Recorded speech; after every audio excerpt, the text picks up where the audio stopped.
Nous vous retrouvons pour notre enseignement de semaine autour de la session numéro 12.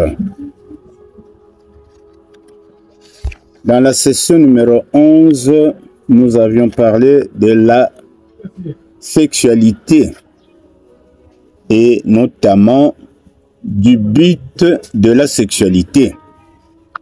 Car notre thème général, c'est la sexualité selon le dessein de Dieu. Aujourd'hui, nous allons parler de la beauté et de la sainteté de la sexualité. Nous avons dit en introduction de la session 11 que tout notre être est sexuel. Lorsque le psalmiste s'écrie « Je te loue de ce que je suis une créature merveilleuse » au psaume 139, verset 14. Cela implique aussi nos organes sexuels. La sexualité est un cadeau que Dieu a fait à ses créatures. Dieu, en approuvant la relation sexuelle uniquement dans le cadre de l'engagement mutuel des conjoints, il ne se trompe pas. C'est pour qu'elle conduise à l'unité des corps et l'harmonie du couple. De ce fait, l'acte sexuel ne saurait être un sujet tabou entre époux.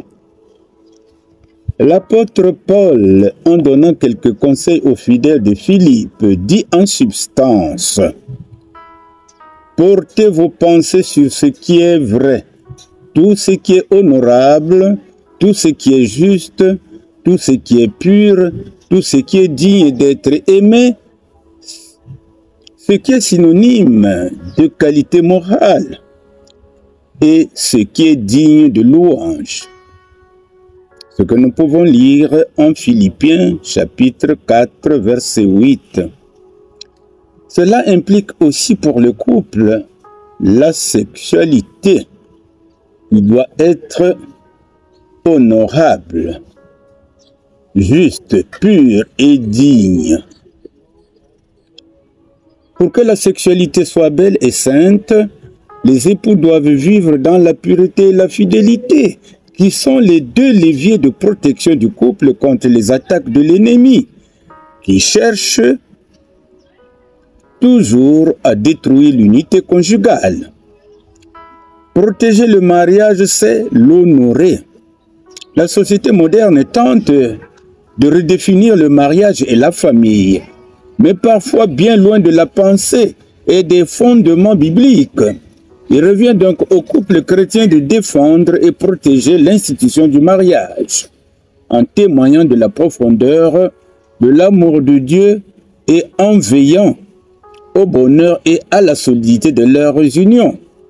Et cela n'est possible qu'en résistant aux pressions du monde et des politiques qui essayent de redéfinir le mariage autrement que l'union d'une femme à un homme consentant à vivre ensemble. Ces pressions sont d'ordre pudibondérique, pornographique et représentent un danger pour les couples fragiles. C'est pourquoi les couples chrétiens doivent être de véritables cellules de prière et d'intercession pour demander à Christ de sanctifier leurs unions. Quelques sondages réalisés auprès des couples qui ont fait l'objet de notre relation d'aide montrent à suffisance que la sexualité dans un couple chrétien authentique est plus belle, plus épanouissante et même plus fréquente que dans les couples profanes, car rien n'est tabou entre eux. Le livre de Cantiques des Cantiques se révèle comme le livre par excellence de tendresse, des égards mutuels, de la patience face aux punitions. Tout couple chrétien devrait faire du texte du Cantique des Cantiques, au chapitre 8, les versets 6 et 7, un credo de l'amour agapé, car il décrit la force de l'amour.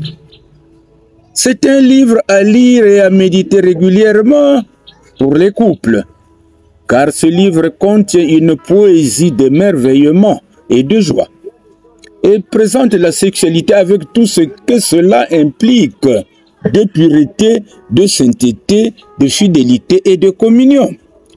L'expression d'amour entre deux époux illustre l'amour de Dieu pour son peuple.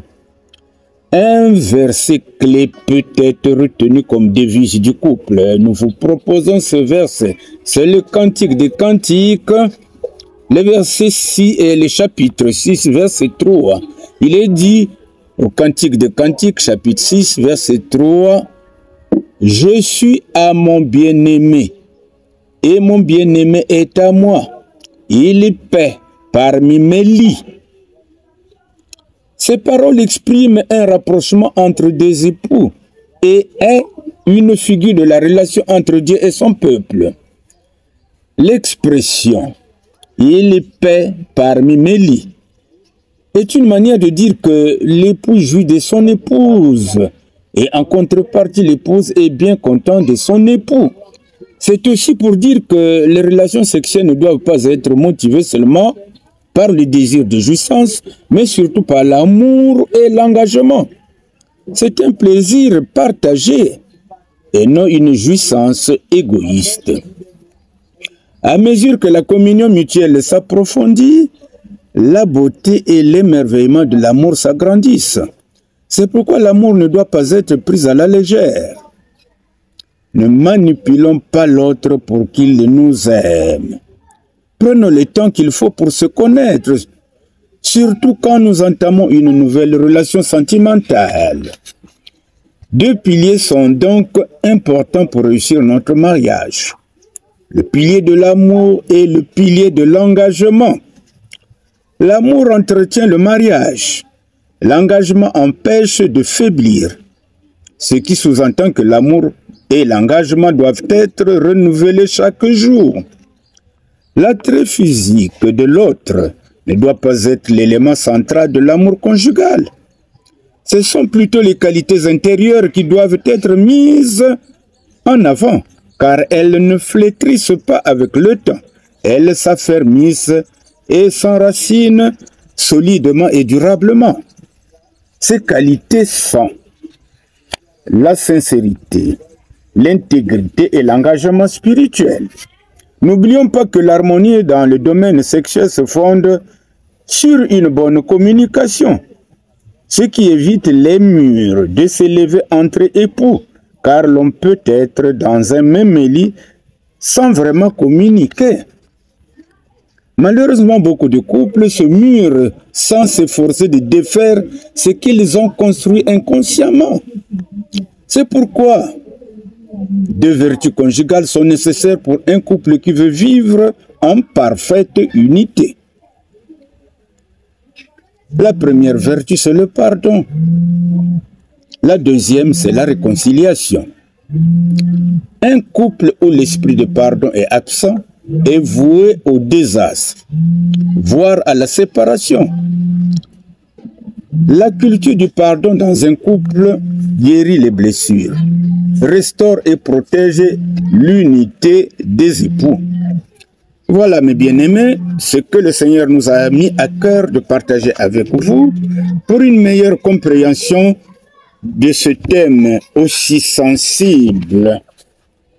Nous allons essayer de résumer. Alors, en résumé, nous disons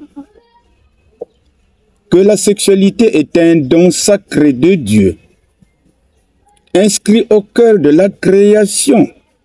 Elle est belle parce qu'elle reflète la dignité de l'homme et de la femme, créés à l'image de Dieu.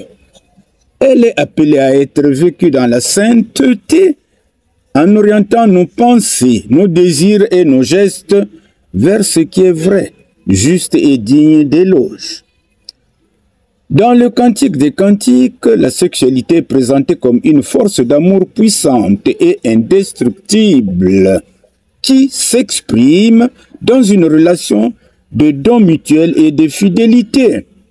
Surtout lorsqu'il est dit en Cantique des Cantiques, chapitre 6, verset 3, « Je suis à mon bien-aimé et mon bien-aimé est à moi. » Elle trouve donc sa plénitude, non pas dans la recherche de soi, mais dans la communion des cœurs et des corps, soutenue par deux valeurs essentielles que sont l'amour qui est le don sincère de soi et l'engagement qui est le sceau de la fidélité et de la stabilité.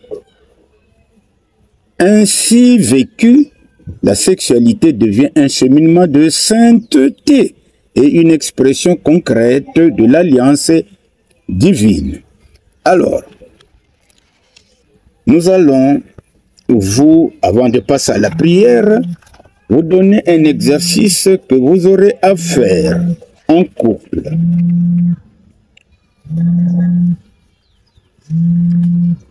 Le thème de la sexualité peut heurter certains esprits, car le sujet abordé est assez sensible.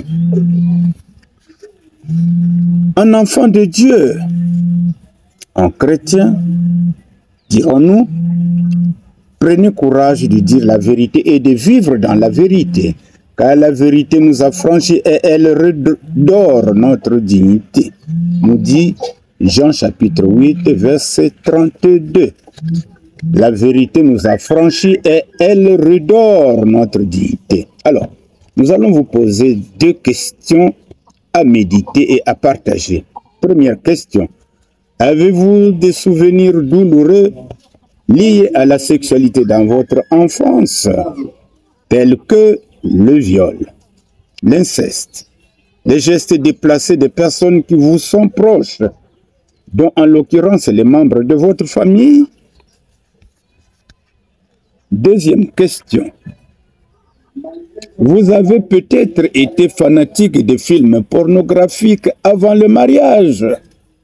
Quels effets ont-ils dans vos relations sexuelles aujourd'hui? Alors, une chose est certaine, ces films ont souvent un effet psychologique à court et à moyen terme pouvant affecter l'harmonie sexuelle de votre union. Pour guérir le mal, il convient de s'ouvrir à l'autre, le confesser et apporter à Christ tous les soucis et les blessures de vos souvenirs.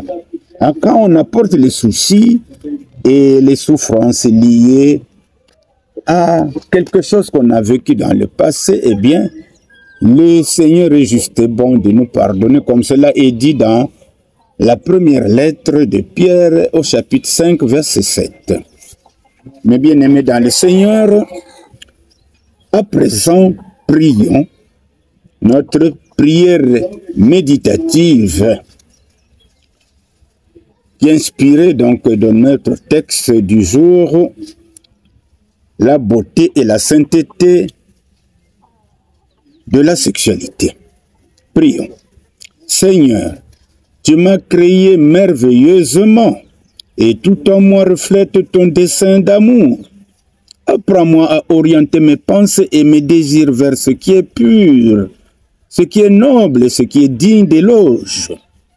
Tu as donné à l'amour une force indestructible, plus forte que la mort, inextinguible comme un feu sacré. Fais que ma sexualité soit un langage de don et non de possession, un cheminement de fidélité et non de dispersion. Que je puisse dire avec vérité et joie, je suis à mon bien-aimé et mon bien-aimé est à moi. Aide-moi à vivre la beauté et la sainteté de ce don, dans l'amour véritable et l'engagement durable, pour qu'à travers mon corps et mon cœur, transparaissent ta lumière et ta sainteté. Disons Amen. Partagez et commentez, mes bien-aimés. Et surtout, abonnez-vous. Que Dieu vous bénisse.